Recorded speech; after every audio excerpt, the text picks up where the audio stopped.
EPFO సభ్యుడు మరణిస్తే ఆ డబ్బును క్లెయిమ్ చేయడం ఎలా? ప్రతి కుటుంబానికి ఇది తప్పక తెలియాల్సిన అతి ముఖ్యమైన విషయం. కష్టకాలంలో కుటుంబానికి ఆర్థిక ఆసరా అందించేందుకు ప్రావిడెంట్ ఫండ్ ఎంతో దోహదపడుతూ ఉంటుంది కదా. దురదృష్టవశాత్తు పీఎఫ్ ఖాతాదారుడు అకాల మరణం చెందితే ఆ కుటుంబం తీవ్ర దిగ్భ్రాంతిలో ఉంటుంది. అటువంటి క్లిష్ట సమయంలో పీఎఫ్ డబ్బును ఎలా క్లెయిమ్ చేసుకోవాలో తెలియక చాలా కుటుంబాలు ఆఫీసుల చుట్టూ తిరుగుతూ ఇబ్బందులు పడుతూ ఉంటాయి. అందుకే అటువంటి కుటుంబాలకు సహాయపడేలా కేంద్ర ప్రభుత్వం ఒక కీలక నిర్ణయాన్ని తీసుకుంది.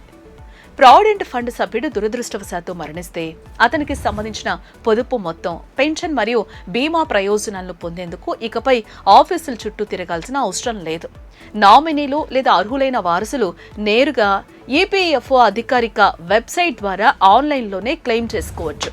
గతంలో ఈ సేవలు ఉమాంగ్ యాప్లో అందుబాటులో ఉన్నప్పటికీ ప్రస్తుతం భద్రతా కారణాలు మరియు మెరుగైన సేవల కోసం కేవలం ఈపీఎఫ్ఓ అధికారిక పోర్టల్ ద్వారా మాత్రమే ఈ ఆన్లైన్ సదుపాయాన్ని అందిస్తూ ఉన్నారు. మరణించిన సభ్యుని ఖాతాలోని డబ్బుకు ఎలాంటి గడువు ముగిసిపోదని, సరైన ఆధారాలు సమర్పిస్తే అర్హులకు పూర్తి డబ్బు అందుతుందని కూడా అధికారులు ఇక్కడ స్పష్టం చేస్తూ ఉన్నారు. మరణించిన ఉద్యోగి దాచుకున్న ప్రయోజనాలు పొందటానికి మొదటి ప్రాధాన్యం అతను ఆన్లైన్లో నమోదు చేసిన నామినీకే దక్కుతుంది. ఒకవేళ ఎలాంటి నామినేషన్ లేకపోతే ఆ మొత్తాన్ని చట్టబద్ధమైన కుటుంబ సభ్యులైన భార్య, పిల్లలకు సమానంగా పంచుతారు. వివాహం కాకముందు వేరే వారికి నామినేషన్ ఇచ్చినప్పటికీ పెళ్లి తర్వాత కుటుంబ సభ్యుల పేరుతో కొత్త నామినేషన్ ఇవ్వడం తప్పనిసరి. ఒకవేళ ఉద్యోగి అవివాహితుడై తల్లిదండ్రులు లేదా భాగస్వామి లేకపోతే తోబుట్టువులను కూడా నామినీగా చేర్చుకునే వెసులుబాటు ఉంది. ఈ క్లెయిమ్ ప్రక్రియను ప్రారంభించే ముందు మరణించిన సభ్యుని 12 అంకెల యూఏఎన్ నెంబర్, నామినీ ఆధార్ వివరాలు, మరణ ధృవీకరణ పత్రం మరియు బ్యాంకు పాస్బుక్ లేదా క్యాన్సిల్డ్ చెక్ పత్రాలను డిజిటల్ రూపంలో సిద్ధంగా ఉంచుకోవాలి. క్లెయిమ్ దాఖలు చేసే విధానం కూడా చాలా సులభంగా ఉంటుంది. మొదట ఈపీఎఫ్ఓ సభ్యుల పోర్టల్ ఓపెన్ చేసి మరణించిన ఉద్యోగి యూఏఎన్, లబ్ధిదారుని ఆధార్ వివరాలు మరియు పుట్టిన తేదీని నమోదు చేయాలి. ఆ తర్వాత రిజిస్టర్డ్ మొబైల్ నెంబర్కు వచ్చే ఓటీపీ ద్వారా లాగిన్ అయ్యి డెత్ క్లెయిమ్ ఆప్షన్ను ఎంచుకోవాలి. అక్కడ ఉద్యోగి మరణించిన తేదీని నమోదు చేసి డెత్ సర్టిఫికేట్ను అప్లోడ్ చేయాలి.